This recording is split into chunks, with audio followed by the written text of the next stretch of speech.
Microsoft acquired Activision because they're like a $3 trillion company and they have essentially unlimited funds. They have the market cap to do that. They have the market cap to do it. They are Microsoft and Xbox have jumped the console war. They are no longer a part of it. They are in the content war. They don't care where you play their stuff. Damn. they and that's fine. Like Nintendo and Sony, they're bigger gaming wise. They're bigger companies. They make far more money than Xbox does. As far as we know. Yeah, as far. Well, I think that's accurate. Even as far as like, yes, I think just as far as revenue, like right now goes, okay. They're still behind. So I think that's why there's not going to be any issue with the merger and a potential like monopoly, because they don't have a monopoly in gaming because there's so many other smaller companies and obviously Sony and Nintendo. But yeah, I think Microsoft has jumped the content or jumped the console wars, and they're just focusing on how much content can we provide for this service going forward. Can we get to the point where can we get a Game Pass app on Nintendo? Can we get a Game Pass app on PlayStation? I think that's their end goal. They don't care where you play it or how you play it. They just care that you're playing. They just care that you're playing and that you're in the ecosystem. So, and they're fighting against the Google Stadias and whatever Apple's gaming console is inevitably going to be in their streaming service. Netflix is going into gaming too, so it's huge. And I think Amazon, like everybody is getting into it because everybody figured out that it's lucrative. It's more lucrative than the film industry. It's more lucrative than the music industry. It's the most lucrative entertainment entity, essentially. Yeah, it's insane. It's insane. I mean, just to put it in perspective, like I think. What was it? I think Disney bought Marvel for like $3 billion or something, or Star Wars was like 300 million or something, and like just. And at the time, we thought that was crazy. We thought that was insane, and then obviously that was a good investment on Disney's part, because I mean they're making billions off of those franchises. But yeah, I mean I don't think people think as gaming as how much revenue that it draws. It draws more than anything else. I think, right? More than the movie industry, more than music. I mean, it's the biggest kind of entertainment out there. And Microsoft was just so smart to focus on game streaming and Game Pass when they did, because they beat everybody to the punch, and they're I guess on their way to winning. They're making 25 million subs a month or whatever, 25 million Game Pass subscribers.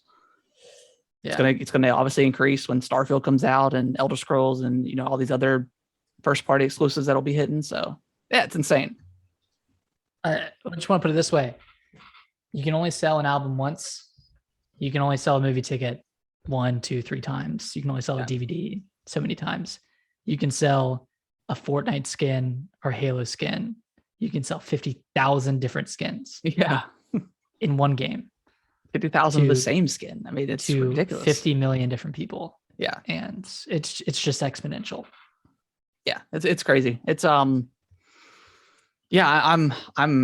wondering what the game industry will look like in 5 years. Just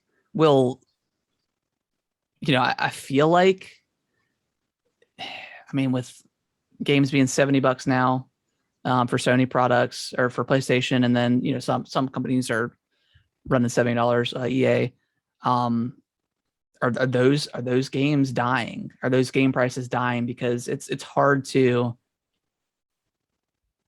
justify paying that much when you can go to Game Pass and you get it for free, essentially, right? Yeah. Now, obviously, I think first party Nintendo stuff, Sony stuff, it's worth $70 probably, right?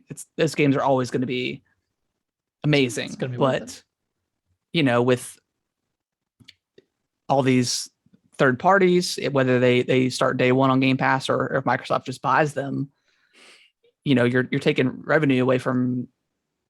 I guess we won't mention Nintendo because Sony's more of a player than they am as far as third party stuff and multiplayer games. So if you take away Call of Duty off of PlayStation going forward, Warzone will stay. But yeah, maybe it pressures PlayStation into allowing some sort of Game Pass to be on their system, and they get probably a small percentage of revenue from that, but maybe it pressures them. Maybe they'll rethink their strategy going forward. I'm not sure. It's interesting to think about.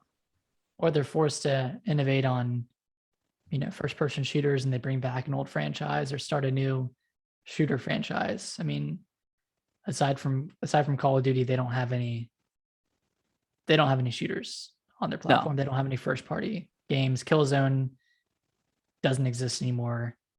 I don't even know what else they had before that, but that's really it, I think. Yeah. I mean, they have to fill that void somehow because Call of Duty is always the number one seller on the PlayStation Store every year.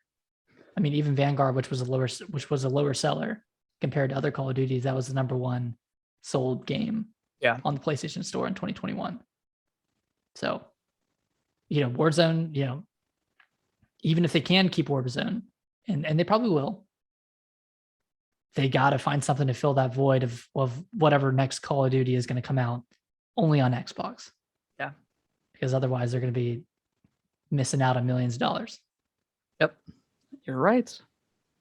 There is that rumored Game Pass service they got coming for PlayStation, but I just don't think I think their games are too expensive to make. And the fact that none of them have microtransactions, which is great. Which is good. Yeah. But there's just not that extra revenue that they have for their games. Once they sell their games, that's it. Which is, obviously why they've been putting stuff on the PC, which is smart.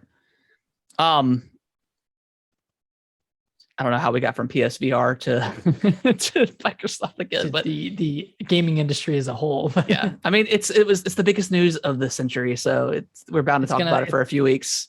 It's going to find its way into every conversation. Yeah.